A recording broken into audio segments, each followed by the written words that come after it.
This is a commercial street right across from the Foxconn campus in Zhengzhou, Henan. It's a popular spot for Foxconn employees, and the spending habits of these workers really reflect the true state of Foxconn. Now the small shops, snack stalls, and even the pharmacies are all closed. When people watch this video, they say it looks desolate. And honestly, it is. The workers are all on holiday, heading back home, leaving no work behind. This area used to support so many related businesses, but look at it now, the business is just dismal. After Taiwan's richest man, Terry Gou, announced his candidacy in Taiwan's presidential election, there has been continuous reports that his Foxconn Group has been facing suppression in mainland China. There have even been internal ground-level employees leaking information online about significant reductions in overtime hours on local production lines, leading to reduced salaries for many. This has led to quite a lot of resignations. The company is also at the center of attacks from numerous little pink or jingoistic netizens. Industry insiders believe that for some cities, Foxconn represents a significant portion of foreign trade. If Foxconn leaves mainland China for various reasons, the biggest impact would be on these unemployed workers. The Zhengzhou Foxconn hasn't collapsed, but the commercial street has. Now, where people once thrived, buildings stand empty. One of the living areas for Zhengzhou Foxconn employees, Yucheng New City, served as a backup dormitory area. During peak seasons, it accommodated up to 300,000 workers. The local commercial pedestrian street is now deserted with hardly a soul in sight. Foxconn hasn't been hiring for 2 weeks, and the situation at the Chengdu factory doesn't look good. The wages are low, and most of the factories in Bixian have stopped recruiting. Why is this happening? It's because Foxconn is dealing with tax and land issues and is under investigation by the authorities. This has indirectly affected their hiring. Another reason is that the founder, Terry Gou, is running for president of Taiwan. If Foxconn stops hiring and has no orders, then the surrounding factories won't have orders either, as many small factories in Bixian support Foxconn. Gou once said he's feeding people in mainland China, and though it's not the nicest way to put it, it's true. Foxconn in China employs over 1 million workers, indirectly creating jobs for millions more, including small factories, suppliers, local vendors, and businesses in the dormitory areas. Most enterprises in Chengdu look to Foxconn as a weather vane. If Foxconn raises prices, they do too, and if Foxconn lowers them, they follow suit. When Foxconn stops hiring, they basically stop too. Recently, many individuals claiming to be ground-level employees of Foxconn have taken to the internet to, quote, expose the company. They allege that Foxconn has cancelled overtime and night shifts across various production lines, effectively resulting in pay cuts and forcing them to resign. This has led to rumors that Foxconn might shut down some of its production lines in mainland China and move them to India or other regions, sparking anger among some Chinese netizens. They criticize Foxconn as a low-tech assembly plant that anyone can replace. Platforms like Chinese Instagram, Xiaohongshu, otherwise known as Lil Red Book, or forum website Zhehu, have seen a barrage of criticism against Foxconn. But many netizens in mainland China are more rational. Amidst the outcry against Foxconn, some point out that even companies like BYD or Luxshare Precision cannot replace Foxconn. They neither have the scale nor the capacity to take over its orders, and their wages or working conditions are not better than Foxconn's. On Weibo, many people complain about the, quote, little pinks or jingoistic netizens who speak without considering the consequences. Many are questioning who will create so many job opportunities if Foxconn really leaves. Other netizens in mainland China comment that the region cannot do without Taiwanese enterprises like Foxconn. If one leaves, other connected businesses might follow suit. This netizen argues that local Chinese factories are not necessarily better as they are more exploitative and cannot handle such a large volume of orders. He agrees with Foxconn's founder, Terry Gou, that Foxconn indeed provides a livelihood for countless young people who join the factory workforce in mainland China. This netizens article also reminds the quote little pinks that production lines in electronic factories have already been shifting to regions like Vietnam, where Southeast Asia always has an abundance of cheap labor. There are recent reports that Foxconn will cancel all overtime in its mainland factories, fully implementing a 5-day, 8-hour workweek. While Foxconn has not officially confirmed this move, content appearing on Chinese social media platforms like Douyin, Tieba, and Xiaohongshu suggests that the factories in Kunshan, Chengdu, Shenzhen, and other locations have already started implementing this new policy. Now, Foxconn has really slowed down. They've implemented a 5-day, 8-hour workweek with no overtime or subsidies. The monthly wage is barely over 2,000 yuan, hardly enough to live on. The bridges that used to be bustling are now completely empty. Most people's initial reaction to this news is that it should be good for both Foxconn and its employees. A 5-day, 8-hour workweek could reduce workers' stress and give them more time to enjoy life. But on second thought, it's not so simple. Some employees worry that implementing a 5-day, 8-hour workweek means a significant reduction in wages, making it difficult to cope with the continuously rising cost of living. According to a netizen working at Foxconn in Jingzhou, if a 5-day, 8-hour workweek is implemented, a worker could only earn a base salary of 2,360 yuan per month. After deducting accommodation, meal costs, and provident fund expenses, only about 1,400 yuan would be available for personal use.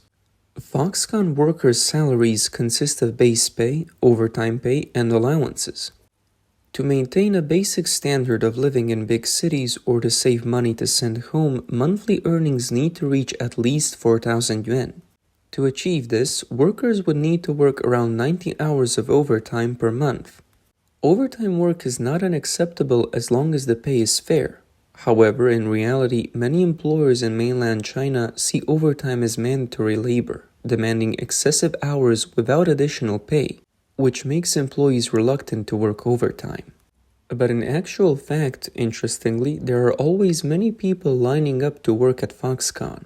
A report from 3 years ago pointed out that Foxconn workers spend dozens of hours on assembly lines each day, with some even inviting their leaders to dinner to secure overtime work. Why is this the case? Foxconn's overtime work on weekdays fully complies with China's labor law, and Foxconn does not force its employees to work overtime. In this light, Foxconn's labor system appears to be above reproach. As for working at the Foxconn factory in Shenzhen, how much can you earn in the first month? Let me give you an example from our area in Shenzhen. Foxconn's base salary is one of the highest. After probational employees become permanent, the base salary is 2,850 yuan for 21.75 days at 8 hours per day, so it is 131 yuan per day. Any hours worked outside the 8 hours is counted as overtime. On weekdays, overtime pay is 1.5 times the regular wage at 24.56 yuan per hour. On weekends, it's double at 32.75 yuan per hour. If you work 10 hours on a Saturday, you can make nearly 330 yuan a day. So many people, including me, love working overtime on weekends. For national holidays, it's triple pay, 49.12 yuan per hour. At the moment, it is possible that Foxconn is facing a situation where it cannot fulfill orders due to the Chinese government suppression. Therefore, without lucrative overtime pay, large numbers of employees might leave. Some speculate that if employees leave and new hires are not found, Foxconn might have to close some of its factories in China, thereby more smoothly transitioning its production lines to India. Foxconn is the third largest employer in China, following China National Petroleum Corporation and State Grid Corporation of China. It is also the foreign-funded enterprise with the most employees in the country. Its workforce totals approximately 767,000, which can surge to 1.2 million during peak seasons. Over the years, Foxconn has created numerous jobs and exports for China, but has now become the subject of an investigation by the Chinese authorities. On October 22nd, two major departments in mainland China conducted dual-line inspections of Foxconn. The tax department conducted tax audits on key Foxconn Group enterprises in Guangdong, Jiangsu, and other places, while the Natural Resources Department simultaneously carried out on-site investigations on key Foxconn enterprises in Henan and Hebei. This event has attracted widespread attention due to the company's founder, Terry Gou, announcing his candidacy as an independent for the Taiwanese presidential election in August. It is believed that Beijing's crackdown on Foxconn is an overt move to interfere in Taiwan's electoral affairs. Tsai Shen-kun, a mainland commentator based overseas, posted on social media platform X, questioning the logic behind targeting one of the world's largest contract manufacturers, Foxconn, amidst foreign businesses withdrawing from China and the government's call to retain foreign investment. He speculated that the crackdown on Foxconn was because its owner, Terry Gou, refused to follow Beijing's directives in the Taiwanese elections, making it harder for the Nationalist Party to regain power from the Democratic Progressive Party. Taiwanese senior media professional Tang Hao said on his self-media channel on November 16th that the Chinese Communist Party's aggressive pursuit of the largest foreign merchant in China is evidently to force Terry Gou out, allowing the Nationalist Party and People's Party to form an alliance, concentrate votes, and stand a chance against the Democratic Progressive Party and its presidential candidate Lai Ching-te. He noted that Taiwanese businesses are now withdrawing from mainland China on a large scale, further deteriorating China's economy. Tang Hao remarked that the CCP's interference in the Taiwanese elections is unprecedented in its openness, overtness, and aggression, directly forcing out candidates they dislike and coercively shaping the candidate combinations they prefer, aiming to control the elections at minimal cost so that they can win Taiwan back. Yaita Akio, Taipei bureau chief for Japanese media Sankei Shimbun, wrote on Facebook that it was often said Terry Gou ran for president with implicit approval from mainland China. But now it seems he might have been wrongly accused. China does not seem to want Gou to meddle in the presidential elections. Yaita Akio believes that while it is uncertain if China can achieve the result of forcing Gou to withdraw from the election, such blatant interference in Taiwan's elections will undoubtedly attract international scrutiny and alarm. The CCP's use of tax investigations to force entrepreneurs into compliance will instill fear among global investors, potentially excluding China from their investment plans. Quote, China's economy is already in a poor state, and the investigation of Foxconn will only add insult to injury. Additionally, according to senior personnel inside Foxconn, what everyone sees on the surface may not be the whole story. China's sanctioning of Foxconn may not be solely because Terry Gou is running for president. In recent years, Foxconn's shift of manufacturing operations to Vietnam and India has displeased China. Also, China wants to use this opportunity to warn Apple that leaving China is not so straightforward, and China might force Apple to relinquish its earnings in China before allowing its departure. The news of the, quote, Foxconn tax investigation has also drawn significant attention in Taiwan's political spectrum. Gu Lixiong, the Secretary General of Taiwan's National Security Council, stated on Monday, November 13th, that the tax investigation of Foxconn Group is, quote, political because the billionaire founder of the company, Terry Gou, is running for president of Taiwan. Gu Lixiong said, quote, they, China, definitely do not want Terry Gou to participate. Based on our observations, China does not want Gou to split the votes in the opposition camp. He also mentioned that Foxconn's efforts to diversify its production lines out of China might be one of the reasons for attracting the tax investigation from Chinese authorities. Quote, if all the assembly lines move out under the demands of major U.S. manufacturers, the damage to China will be considerable. Taiwan's vice president and Democratic Progressive Party presidential candidate Lai Ching-te commented that Taiwanese businesses have significantly contributed to China's economy. He stated that China should cherish and care for Taiwanese enterprises, criticizing the practice of pressuring Taiwanese businesses to take a stand during elections as highly inappropriate. Foxconn, also known as Honghai Precision Industry Co., Ltd., was established in Taiwan in 1974 and began investing in China in 1988. Foxconn set up factories in various locations across China and currently operates over 40 campuses there. The company capitalized on policy benefits offered by the Chinese government, combined with China's large population and low labor costs, quickly becoming the world's largest electronics contract manufacturer. By 2005, Foxconn had risen to the Fortune Global 500, continually climbing the ranks to number 20 by 2022, with last year's revenue reaching $216 billion.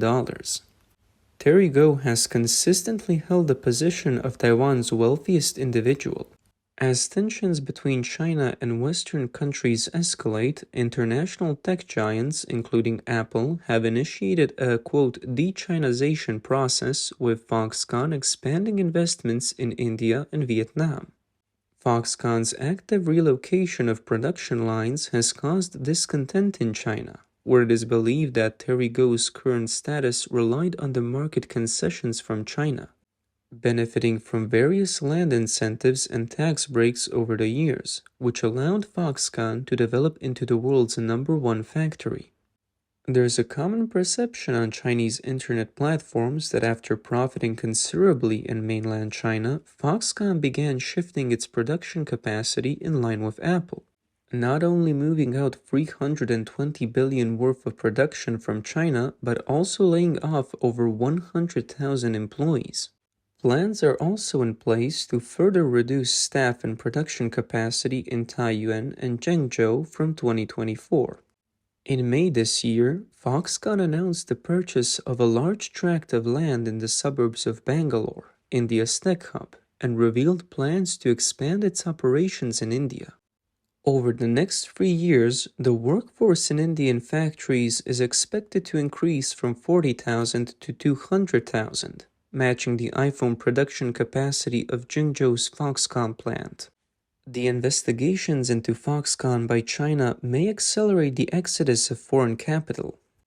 There were recent rumors that Foxconn might have to pay up to 180 billion yuan in back taxes and extensive land acquisitions by the Chinese government, although Foxconn later clarified that these reports were rumors. Market analysts warn that if Foxconn or similar companies face hefty fines or encounter costly political or security predicaments, it will only speed up the manufacturer's withdrawal from China.